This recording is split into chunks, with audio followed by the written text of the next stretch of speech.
우리 함께 찬송하겠습니다. 찬송가 361장입니다. 찬송가 361장 기도하는 이 시간, 우리 함께 361장 함께 찬송합니다.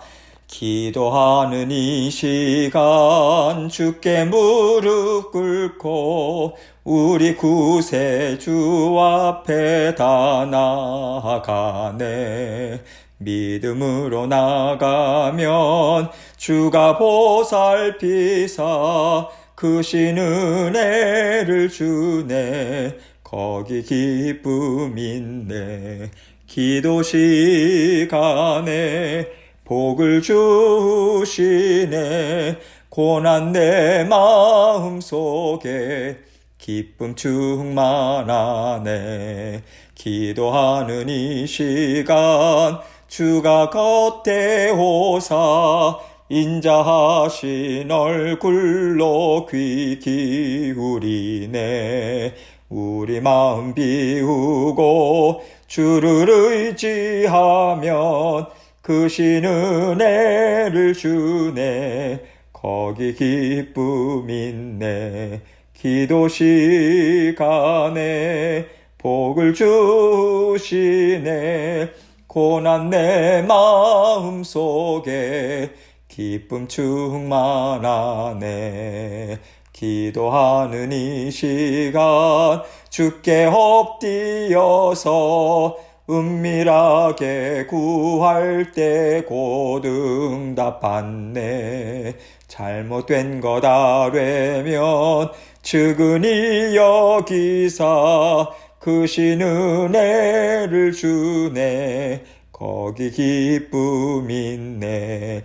기도 시간에 복을 주시네.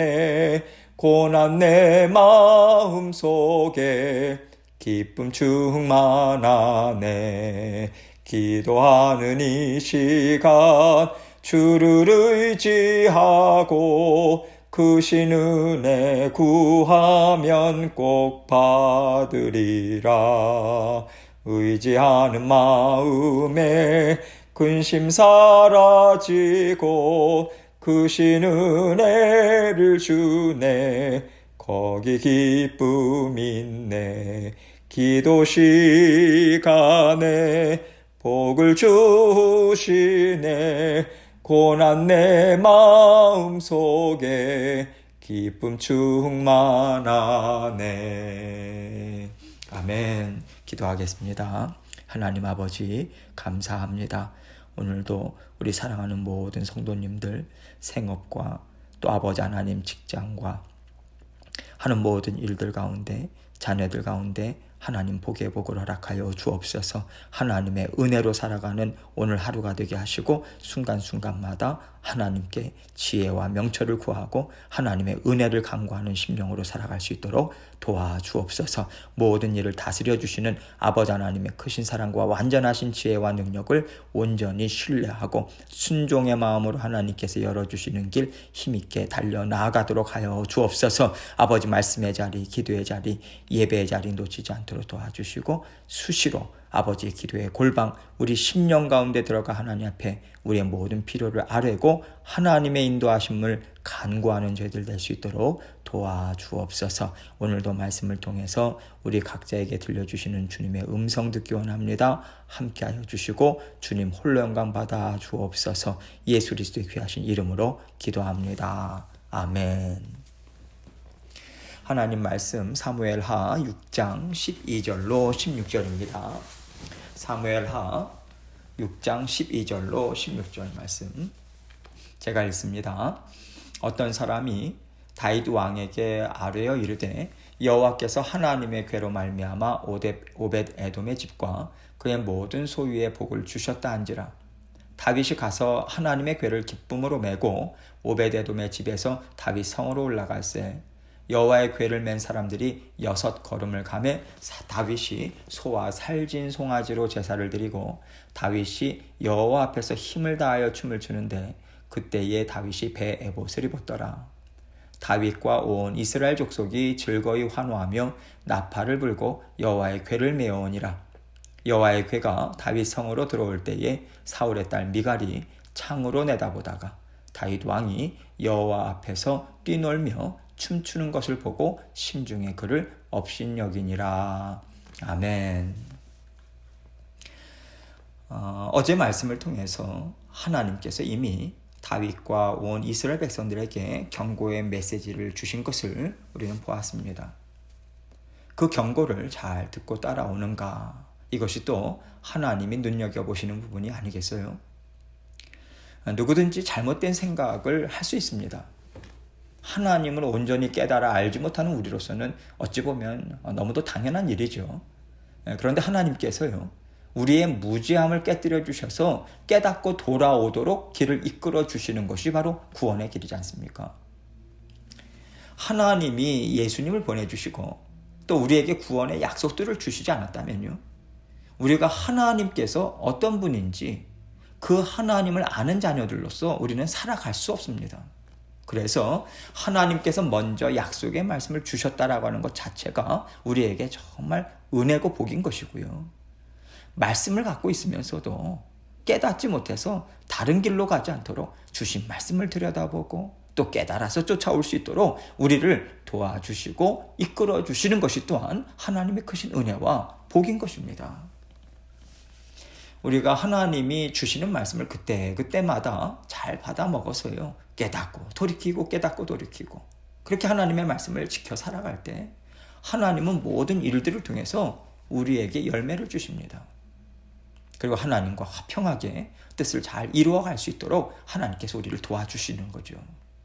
그래서 하나님이 주시는 경고의 말씀, 그리고 징계하시는 일들뿐만 아니라 하나님이 기뻐하심으로 주신 여러 가지 은혜들에는요, 때를 따라 돕는 하나님의 메시지가 담겨 있어요. 하나님의 음성이 들어 있습니다. 잘하고 있다. 그대로 전진해 가면 돼. 이렇게 말씀하시든, 아니면 너가 지금 조금 치우치고 있어. 중심을 잘 잡아야 돼. 이렇게 말씀해 주시든지, 또는 이제 너가 돌이켜야지. 그렇지 않으면 내가 이끌어가는 길을 너는 완전히 벗어날 수도 있어. 정말 조심해라. 이런 말씀들을요, 우리 삶 가운데 들려주시는 거거든요. 그때마다 들려주시는 음성을 우리가 듣고 쫓아간다면요, 이것이 바로 하나님을 기뻐하고요, 살아계신 하나님을 증거하는 복된 삶을 사는 것이라고 성경은 지속적으로 우리에게 증거해 주고 있습니다. 이제 오늘 말씀은 다윗과 온 이스라엘 백성들이 그 경고의 말씀을 듣고요, 하나님이 무엇을 말씀하셨는가 찾아봐요. 그리고 깨닫지요. 그 말씀을 토대로 이제 재정비한 모습으로 하나님의 언약궤, 법궤를 옮겨가는 모습을 우리에게 보여주고 있습니다. 12절입니다. 어떤 사람이 다윗 왕에게 아뢰어 이르되, 여호와께서 하나님의 궤로 말미암아 오벳 에돔의 집과 그의 모든 소유에 복을 주셨다 한지라. 다윗이 가서 하나님의 궤를 기쁨으로 메고 오벳 에돔의 집에서 다윗 성으로 올라갈세. 여기서 어떤 사람이라고 말하고 있는데요, 아마도 이 사람은 법궤가 지금 예루살렘에 안치되지 못하고 있잖아요. 계속해서 방치되어 있는 것을 안타까워하는 사람이 아니었을까, 이런 생각이 들어요. 그래서 우사가 죽는 그 충격적인 일 이후에 그 누구보다도 하나님이 왜 그러셨을까? 하나님께서 지금 무엇을 말씀하고 계시는 걸까? 이것을 알고자 정말 눈여겨본 사람이 아닐까 싶습니다. 그 사람이 가만히 지켜보니까 하나님께서 이스라엘과 다윗 왕을 버리신 게 아니구나, 이 생각이 드는 거예요. 하나님께서 지금 오벳 에돔의 집에 복을 주고 계시잖아요. 그렇다면 여전히 이스라엘 백성들을 기뻐하고 계시다라고 하는 뜻이다라고 하는 결론을 얻은 것 같습니다. 그래서 그 사람이 정말 기뻐하는 마음으로, 우리를 사랑하시고 돌보시는 하나님께서요, 오벳 에돔의 집, 그의 땅, 가축들, 심지어 사람들, 이 모든 것들을 지금 포함하고 있는 개념이거든요. 이 사람들에게까지 복을 주고 계십니다. 이렇게 다윗에게 지금 얘기를 한 거예요. 그러자 다윗이, 그렇지, 하나님은 우리에게 복 주시는 분이시지, 이런 생각이 들면서 그동안 가졌던 두려운 마음, 섭섭한 마음, 그리고 백성들에게 미안한 마음, 이런 것들이 녹아지는 거예요. 그러면서 하나님은 우리를 정말 사랑하시는 분이지, 이제 법궤를 다시 모셔와도 되겠다. 이 확신을 얻은 것 같습니다. 그래서 가서 하나님의 궤를 기쁨으로 메고 다윗성으로 올라갔다라고 증거하고 있어요. 다윗이 이러한 얘기를 듣고 실행에 옮겼다라고 하는 것을 우리가 생각할 때요. 우리가 하나님의 말씀에 불순종했고 이것으로 인해서 지난번 하나님께서 진노하신 거였구나. 이것을 이미 깨달아 알고 있었던 것 같아요. 다윗은요. 그럼에도 불구하고 그가 법궤를 다시 가져오지 못하고 있었던 것은 하나님께서 진노를 다 풀으셨을까? 자신들의 부족함으로 인해서 예루살렘에 법궤를 가져오는 것을 정말 기뻐하지 않으실 수도 있는 것 아닐까? 이런 생각으로 주저하고 있지 않았을까 싶습니다. 그런데 하나님이 복을 베풀어 주고 계시다. 이 소식을 듣고서 다윗은 마치 하나님의 음성을 들은 사람처럼 즉각적으로 순종하는 모습을 지금 보여주고 있는 거죠. 13절입니다. 여호와의 궤를 맨 사람들이 6걸음을 가매 다윗이 소와 살진 송아지로 제사를 드리고, 이제 다윗은요, 하나님이 명하신 대로 법궤를 레위 지파 사람들이 매게 합니다. 그리고 언약궤를 그 어깨에 메고 다윗성을 지금 향해서 가고 있는 거예요. 하나님께 감사와 기쁨과 감격을 올려드리기 위해서 여기에서 다윗은 한 가지 더 행하는 그 일이 있었습니다. 여호와의 궤를 맨 사람들이 6걸음을 걸어가자 다윗은 소들과 살진 송아지들로 풍성하게 하나님께 제사를 올려드려요. 어떤 학자들은 6걸음을 행할 때마다라고 해석하고 있는데 사실 이것은요, 무리가 있는 해석입니다. 상당히 먼 거리고요. 그래서 6걸음을 걸은 후라고 이해하는 게 좋겠습니다.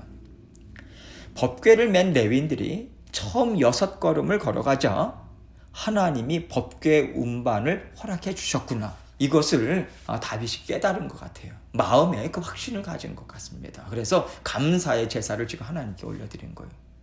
지난번에 하나님에 대해서 무지했고 하나님을 홀대하는 마음으로 섬겼다라고 하는 것이 얼마나 죄송한지, 그 죄송한 마음이 이렇게 감사와 감격으로 하나님 앞에 또 제물을 올려드리는 마음으로 표현을 지금 하고 있는 것 같습니다.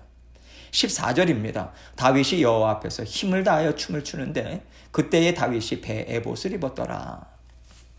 지금 다윗이요, 마음에서부터 끌어오는 기쁨을 주체하지 못하고 있는 모습을 보여주고 있어요.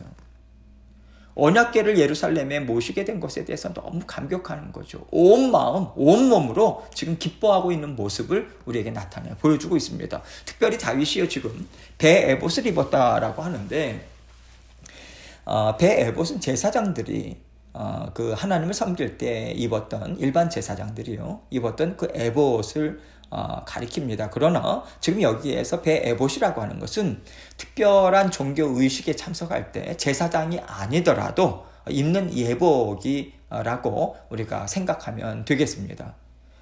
지금 중요한 것은 무엇이냐면 다윗은 왕복을 벗었다는 거예요. 왕의 복장을 벗고 일반 백성들처럼 배 에봇을 입고요, 법궤를 옮겼다라고 하는 것에 초점이 가 있습니다. 하나님 앞에서요, 다윗은 왕이 아니었던 거예요. 하나님의 백성들 중에 한 사람으로서 하나님이 지금 왕이 되셔서 우리와 함께하고 계시다. 얼마나 감사하고 기쁜지 모르겠습니다. 이 심령으로 지금 하나님 앞에서 힘을 다해서 춤을 췄다고 지금 얘기해 주고 있는 거예요. 하나님을 정말 사랑하고 하나님의 법궤를 예루살렘으로 옮기는 것을 정말 원하였다라고 하는 것이 다윗의 진정한 마음이었구나. 이것을 지금 여러 가지 모습들을 통해서 우리에게 지금 알려주고 있음을 우리는 볼 수 있는 것입니다. 15절입니다. 다윗과 온 이스라엘 족속이 즐거이 환호하며 나팔을 불고 여호와의 궤를 메오니라. 즐거이 환호하며 라고 하는 말은요, 춤을 추는 거예요. 춤을 추면서 환호성을 지르는 것을 말합니다. 특별히 이것은 새로운 왕의 즉위식 때 그런 왕을 환영하면서 행하던 일이었죠.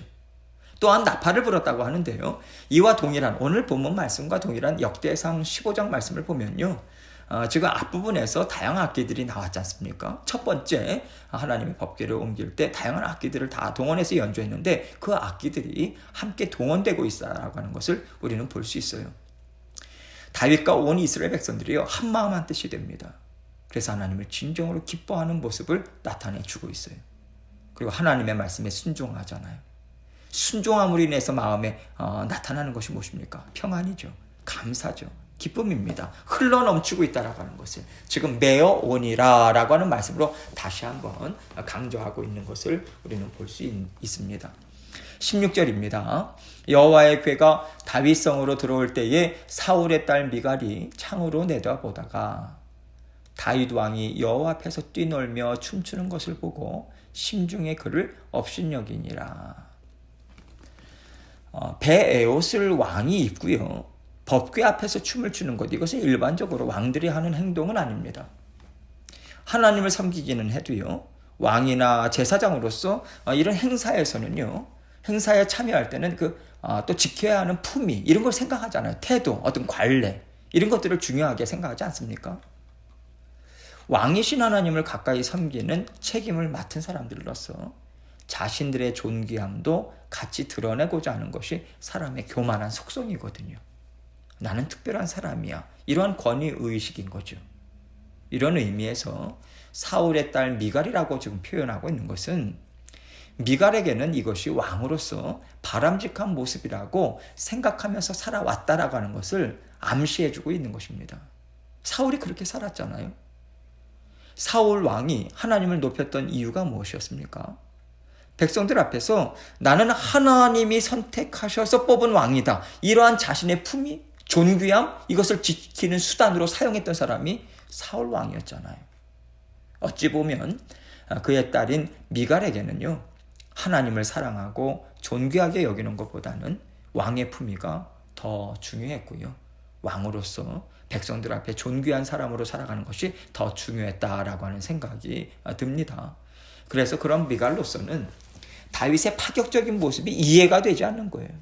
사실 다윗의 모습은 왕으로서는 정말 파격적이지 않았습니까? 그렇기 때문에 하나님을 섬기는 왕이 어떠해야 하는가 이러한 사항에 대해서 미갈은 다윗과 생각이 정말 많이 달랐던 것 같아요.